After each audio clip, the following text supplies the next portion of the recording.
O tema de hoje, judicialização da fé, a parte 1.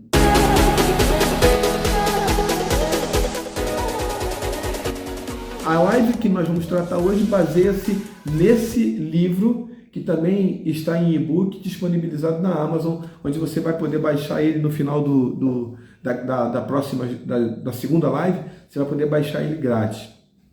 Nós vamos iniciar com aquilo que nós temos no livro, né? Nós fazemos uma introdução nesse livro e nós colocamos assim um fenômeno que tem acontecido ano após ano, né? E tem crescido cada vez mais, que é um dos pilares, né, do desenvolvimento integral da igreja, que é o crescimento numérico.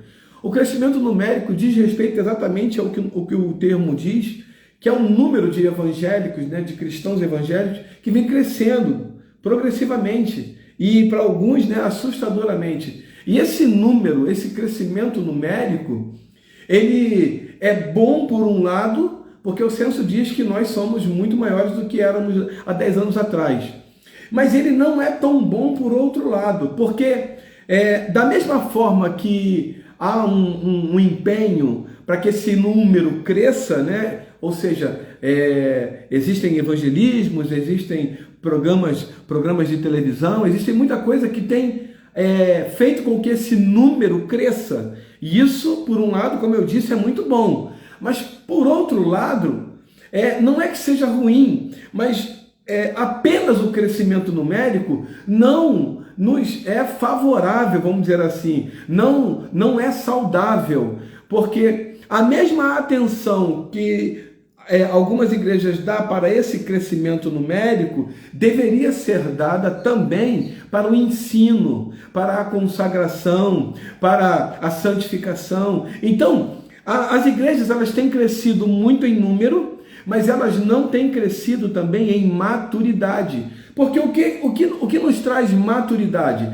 O que nos traz essa maturidade que o apóstolo Paulo vai mencionar no livro de 1 Coríntios, capítulo 13. Depois que ele fala do amor, né, que jamais acaba, que o amor sofre, o amor não se ufana, não se ensoberbece. Depois que ele trata desse tema tão importante, que é a base, né, de todo o evangelho, porque o amor ele tá impregnado em tudo aquilo que nós vivemos, né? Se nós vamos falar de Deus, vamos amar a Deus sobre todas as coisas, o primeiro e grande mandamento. Se nós vamos tratar do próximo, amar ao próximo como a ti mesmo. Então, o amor ele é a base da nossa caminhada cristã. O apóstolo Paulo, quando termina desse assunto, no capítulo 13, na primeira carta aos Coríntios, ele começa a tratar agora de um outro assunto. Ele fala, quando eu era menino, falava como menino, quando eu era menino, eu agia como menino. Então, note, ele não está mais falando desse tema, ele encerra o tema e inicia agora uma nova fala, um novo tema, que agora nós entendemos ali, se você for observar com mais atenção, ele está querendo falar de maturidade. Ele agora diz, eu já fui menino, mas agora eu não sou menino. E eu hoje sou homem. E quando ele fala sou homem, não é sexo masculino, ele está dizendo adulto. Uma fase que deixa as coisas de menino para trás e começa a se envolver com coisas próprias do adulto. E como é que ele faz isso? Por causa das experiências que ele teve. Aí eu tenho uma mensagem que vai falar de maturidade e nós temos várias vertentes, né, várias possibilidades de amadurecimento. O mais indicado, o adequado, é que esse amadurecimento seja natural e progressivo, com as experiências que cada um de nós vamos ter no decorrer da nossa caminhada cristã. Mas existem pessoas que são forçadas ao amadurecimento de uma forma precoce. Por exemplo, se você vê uma família que expulsa uma criança de casa, uma criança que tem, por exemplo, 8 anos de idade, ela vai viver na rua, e você consegue ver isso facilmente, né? Nós conseguimos imaginar essa situação, porque nós nos deparamos com isso todos os dias. né? E aí essa criança, ela vai ter que viver na rua, ela vai ter que sobreviver aos ataques que estão previstos e suscetíveis a aquelas pessoas que moram na rua. Então, quando ela vive na rua, ela é obrigada a amadurecer, ela é empurrada a um amadurecimento mais rápido. E existem outras situações que a gente também elenca. E uma coisa muito bacana é nós entendermos esse amadurecimento. Os meninos, vou voltar, as meninas conseguem iniciar o processo de amadurecimento a partir dos 12 anos. Né? A partir dos 12 anos, uma menina já começa... né, na sua mente, aqui na região do cérebro, ela começa já o processo de amadurecimento. Já os meninos, eles começam aí a partir dos 20, 21 anos. Então há uma defasagem muito grande e por isso que alguns meninos, eles estão tratando de alguns assuntos assim, que as meninas não estão muito interessadas e vice-versa, porque a idade, apesar de ser diferente, a maturidade também é. Então, apesar do menino ser muito mais velho, a menina apresenta um nível de maturidade muito maior. Então, essa maturidade, ela é necessária na nossa caminhada cristã, porque nós vamos ver esse fenômeno acontecer, mas isso não pode nos afetar, isso não pode ter influência negativa na nossa caminhada cristã. Então, algumas pessoas, e aqui no livro, nesse livro aqui, né, que vai estar disponível para você baixar na Amazon, o e-book, lá no final, esse livro, eu trato três situações em que pessoas que não estão amadurecidas, né, espiritualmente, elas buscam. Por exemplo, número 1, as pessoas buscam uma igreja que se adeque a sua forma de vida, ao seu estilo de vida. E eu não posso de maneira nenhuma entender que o meu estilo de vida tem que permanecer o mesmo após a minha conversão, após a minha decisão por Cristo. Eu preciso entender que algumas práticas eu vou ter que abandonar. Algumas coisas que eu fazia, né, antes de decidir por Cristo, eu não posso fazer mais. Outras eu vou continuar sem problema nenhum, mas algumas coisas eu vou ter que deixar. Então, o livro de Efésios vai dizer: aquele que mentia não mente mais, aquele que roubava não rouba mais, aquele que trabalhava, né, de forma ilícita, ele vai ter que abandonar e buscar trabalhar de forma lícita. Então, eu não posso buscar uma igreja para se adequar ao meu estilo de vida. Eu que tenho que se adequar ao estilo da minha vida cristã, essa que eu estou agora me propondo a caminhar, a partir da decisão por Cristo. O segundo grupo de pessoas, eles buscam soluções rápidas. Note que tudo está ligado à imaturidade, né? Quando nós somos maduros espiritualmente, nós não caímos nessa armadilha ou nessa pegadinha, vamos dizer assim.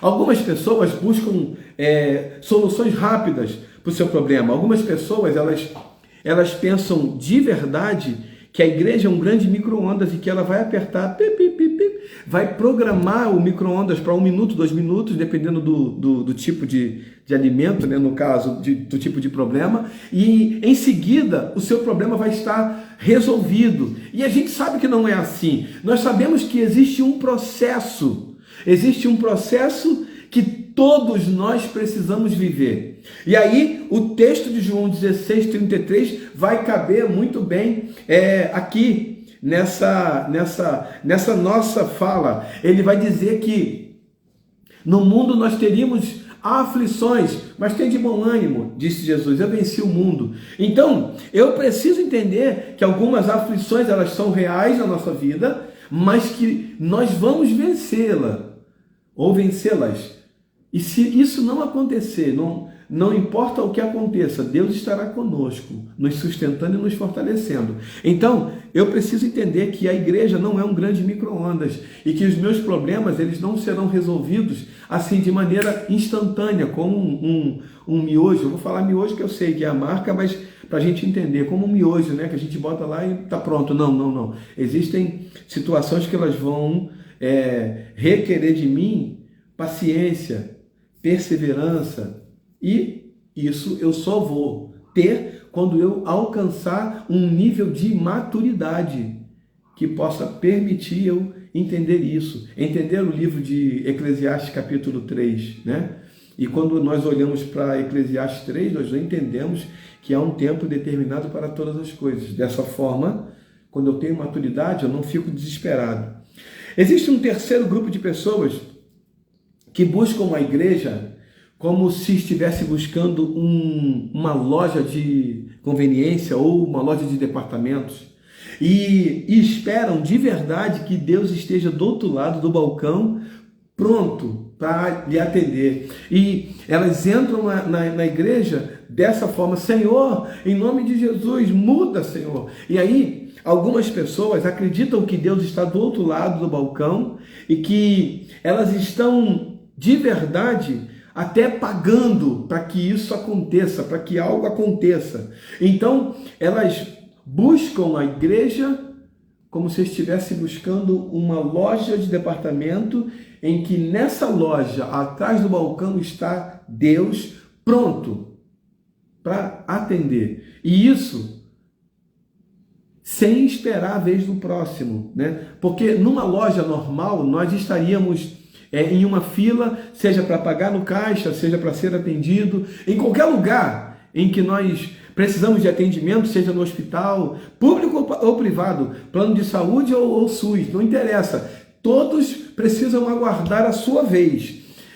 Seja na faculdade, seja na igreja, em qualquer lugar, você precisa ter paciência para aguardar a sua vez. Mas algumas pessoas, quando elas estão na igreja, elas acreditam de verdade que Deus vai estar ali pronto para atendê-las, e elas não querem saber se existem outras pessoas, né? Elas precisam ser atendidas naquilo. E aí, existe um tópico que nós colocamos aqui, que é a expectativa e realidade. A expectativa é aquilo que nós sonhamos, nós idealizamos, o mundo ideal, né? A expectativa é aquilo que nós formamos aqui na nossa mente e muitas vezes até no nosso coração. E a expectativa, ela nem sempre, e aí eu diria quase sempre, ela não se iguala, se equipara à realidade. A expectativa é que exista uma igreja pronta, uma igreja que não tem defeito, e quando eu digo não tem defeito, não é esse não sem defeito, sem mácula, sem mancha, sem ruga que a Bíblia descreve, não, mas sem defeito dentro da minha perspectiva, dentro da perspectiva humana.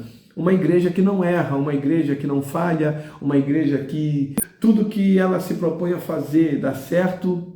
E essa igreja é a igreja ideal, em que nós idealizamos. Aí nós vamos para a realidade. Saímos da nossa expectativa e partimos para uma realidade. E na realidade a gente se depara com uma igreja que tem defeitos, uma igreja que de vez em quando programa alguma coisa e não consegue executar tudo aquilo que programou.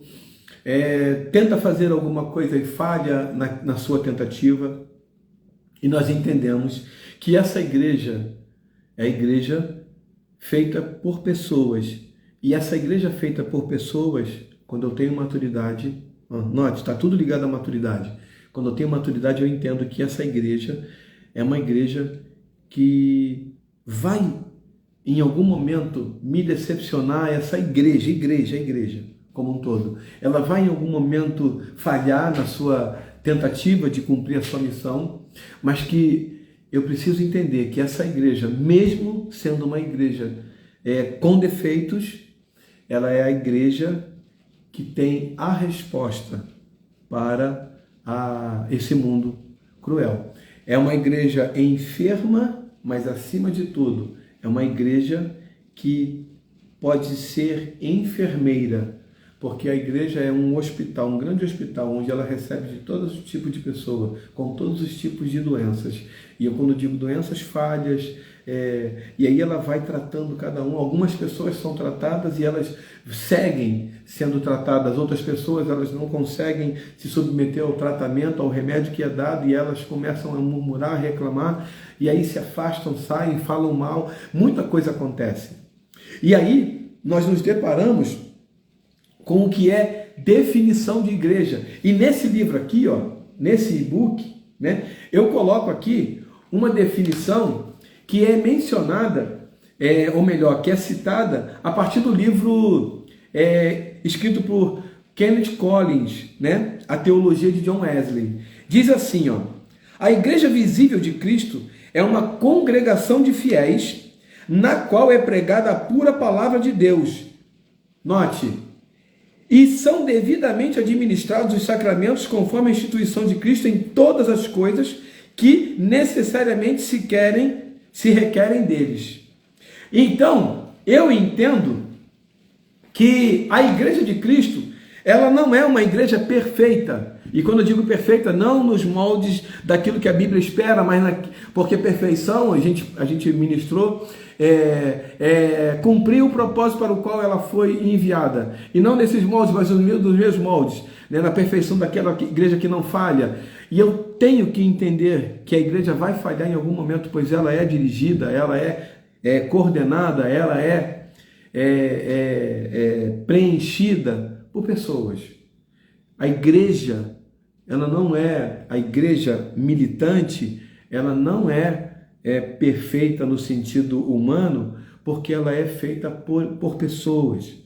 Ela tem dentro da sua, vamos dizer assim, do seu bojo, pessoas que são suscetíveis ao erro. Então, pensando nisso, nós entendemos que essa igreja militante, ela vai falhar em algum momento. E eu não posso criar uma expectativa de uma igreja que não vai falhar. Eu preciso entender a realidade. E a realidade diz que ela em algum momento vai falhar, mas ela vai cumprir cabalmente o propósito de Deus aqui nessa terra. Ela, apesar de ser uma igreja feita por pessoas, ela é um organismo vivo, ela é uma igreja dirigida diretamente pelo cabeça, que é Cristo, e tem a atuação do Espírito Santo. Então ela vai cumprir, ainda que seja uma igreja composta de pessoas que são falhas, que são defeituosas na sua essência, ela consegue e sempre terá a resposta para o mundo. Ela é enferma e ao mesmo tempo ela é enfermeira do mundo. Então, nós entendemos que a igreja, ela, apesar de ter em algum momento a possibilidade de falhar, ela é a igreja do Senhor, ela é a igreja do Deus vivo. E agora, para você entender, judicialização, esse livro também traz a definição.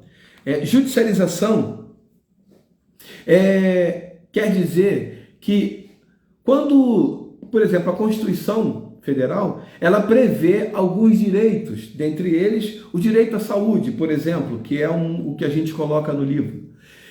Quando esse direito é cerceado, quando esse direito é negado, a pessoa que se sentiu prejudicada, ela entra na justiça com uma ação buscando a reparação, ou buscando que o governo ou aquilo que está previsto na Constituição seja estabelecido, no caso, a saúde, direito a médico, direito à medicação e tal, enfim. Ela entra com uma ação requerendo do Estado o seu direito. Então, ela está buscando algo na justiça que a Constituição já previa. Então, a esse fenômeno dá-se o nome de judicialização, e nesse caso da saúde. A judicialização da fé é a mesma coisa.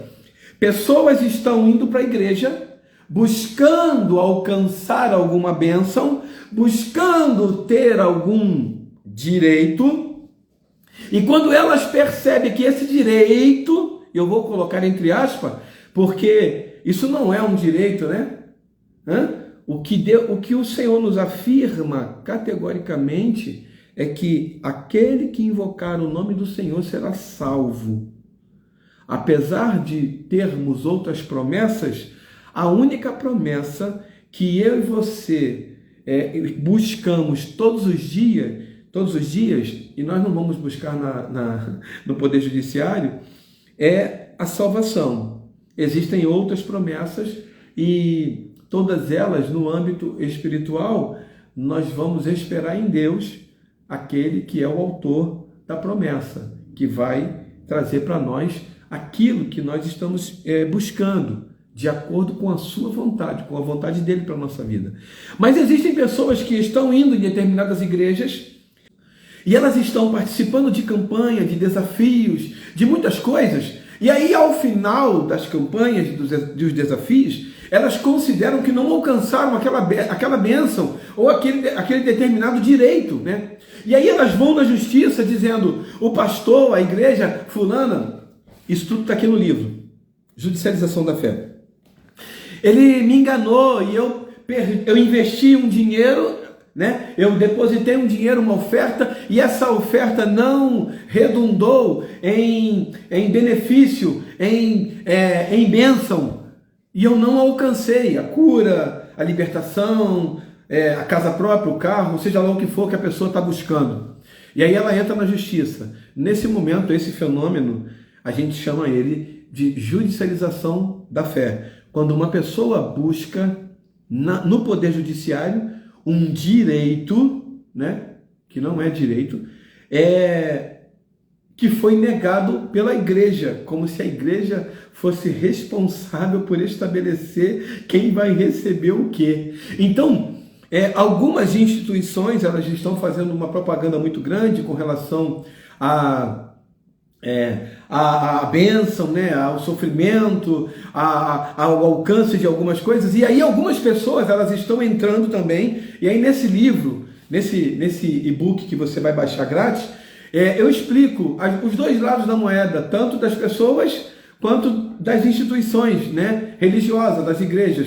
E aí nós vamos entender que algumas pessoas elas estão fragilizadas e são assim facilmente manipuladas nessa situação, nesse contexto. E aí nós entendemos, aqui também eu coloco as fases da igreja. Eu coloco duas fases, basicamente, né, para nós entendermos esse fenômeno e por que isso acontece. Até 1517, né, esse mês de outubro, mais especificamente no dia 31 de outubro, nós estamos comemorando mais um ano da Reforma Protestante.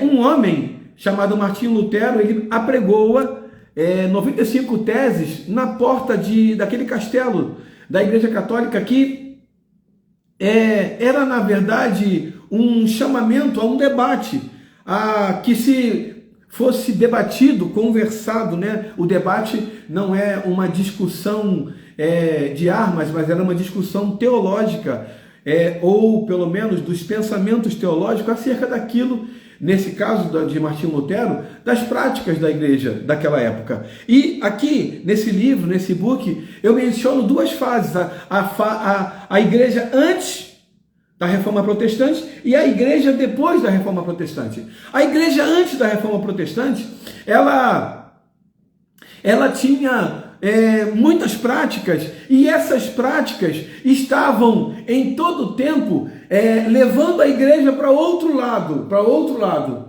e não o lado das Escrituras Sagradas.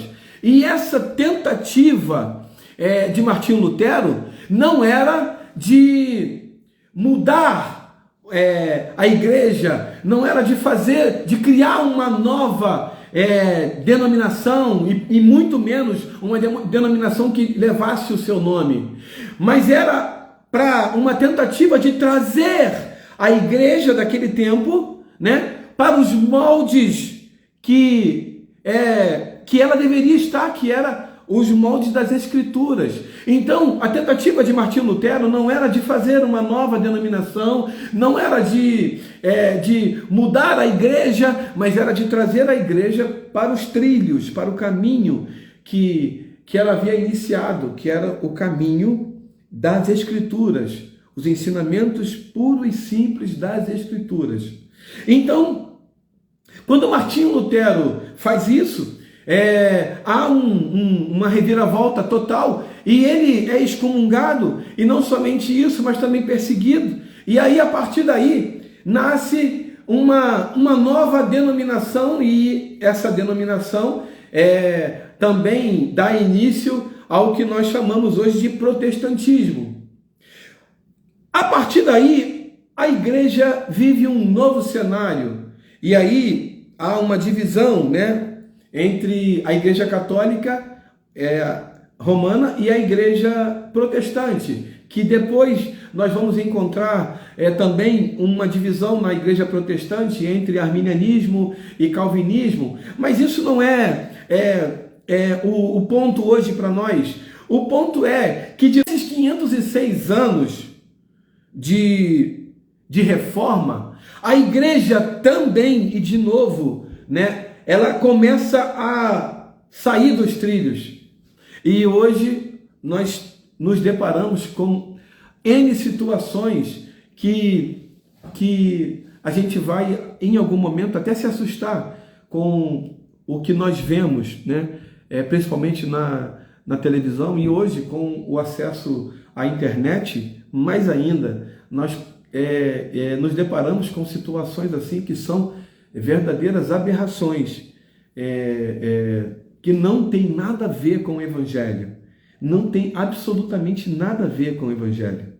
E quando nós não temos, aí a gente volta lá atrás, quando nós não temos maturidade espiritual, e como é que nós vamos alcançar essa maturidade? Quando nós começamos a ler a Bíblia. A Bíblia, ela é para nós a nossa regra de fé e prática. Nós não podemos substituir a Bíblia por qualquer outro livro. Aí você vai dizer que então a gente não pode ler outros livros. Não, nós devemos ler outros livros. Eu falei substituir. John Wesley disse que era um homem de um só livro. E aí a gente fica pensando, ele só lia um livro? Qual era o livro? Só a Bíblia? Então ele não lia outros livros? Ele não só lia, como ele escreveu muitos artigos. Ele escrevia sobre saúde, sobre meio ambiente, sobre salvação, sobre fé. Ele escrevia sobre pecado, sobre inferno. Ele escrevia sobre muitas coisas. Mas o parâmetro dele nunca era o livro de fulano de tal. O parâmetro dele era a Bíblia, as Escrituras Sagradas. E quando John Wesley nos motiva a estudar, a ler a Bíblia, ele tem a real ideia daquilo que seria saudável para qualquer cristão, para qualquer pessoa que quer seguir a Cristo. Então, você quer ter maturidade, você precisa ler a Bíblia e ter experiências com Deus na sua caminhada cristã. Nessas experiências, algumas delas, elas vão ser dolorosas, como foi a experiência de Jó. A experiência de Jó foi dolorosa ao extremo. E ele, mesmo tendo essa experiência, ao final do seu livro, no capítulo 42, ele diz assim: antes eu conhecia Deus de ouvir falar, hoje os meus olhos te veem. Então, o que ele quis dizer? Antes ele ouvia, né, falar de Deus, hoje ele tem experiência com o Senhor. Naquele tempo, Jó viveu essa experiência, e o fato dele ter perdido toda a sua família, né, os seus filhos, perdido todos os seus bens, perdido todos os seus empregados, ter sido acometido de uma doença muito grave, isso não tirou dele a presença de Deus, porque o Senhor estava sustentando ele em todo o tempo. Então, o fato de Jó estar vivendo um momento dramático da sua vida não quer dizer que Deus não estava com ele. Então Deus estava sustentando Jó e fortalecendo ele, mesmo nesse momento de dor, mesmo nesse momento difícil que ele estava vivendo. Então, o desafio para mim e para você é continuar nessa caminhada, continuar olhando para o Senhor, continuar, mesmo que esteja doendo muito, porque nós estamos em um processo, e nesse processo nós vamos ter muitas experiências, e essas experiências vão nos levar a outro nível, a um nível mais profundo, ou, se você preferir, a um nível mais alto de relacionamento, do relacionamento com Deus. Então, eu preciso permanecer no caminho, olhando, não fico olhando para essas situações que estão acontecendo nessas igrejas, nesses lugares, porque Martinho Lutero, deixa eu ler para você aqui, nesse livro aqui, nesse livro aqui, Judicialização da Fé. Se for o livro físico, está na página 41. Eu vou ler para você do jeito que está aqui. Está assim, qualquer ensinamento, presta atenção, qualquer ensinamento que não se enquadre nas Escrituras deve ser rejeitado, mesmo que faça chover milagres todos os dias. Martinho Lutero. Então, eu preciso entender que em algum momento da minha caminhada eu vou ver coisas assim extremamente absurdas. Mas ali está chovendo milagre, ali está tendo milagre. E alguns líderes, eles associam a presença de Deus na sua vida ao número de milagres que acontecem nas suas reuniões. Então eles dizem assim, Deus está aqui, Deus é comigo, olha só, prova disso. Aí ele começa a falar de manifestações de milagre. Martinho Lutero já previa isso, ele falava, mesmo que qualquer ensinamento, mesmo que haja uma manifestação muito grande, chova milagres, rejeite.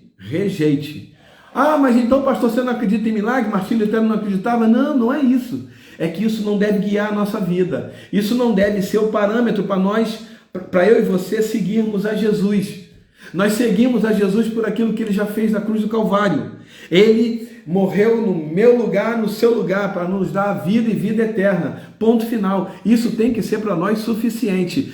Qualquer coisa que aconteça, qualquer coisa que venha para a nossa vida, nós vamos entender como sendo manifestações de coisas que provavelmente Deus está querendo nos mostrar, mas que todas elas venham nos fortalecer e nos trazer amadurecimento. Mas que nenhuma dessas situações, por mais milagrosa que seja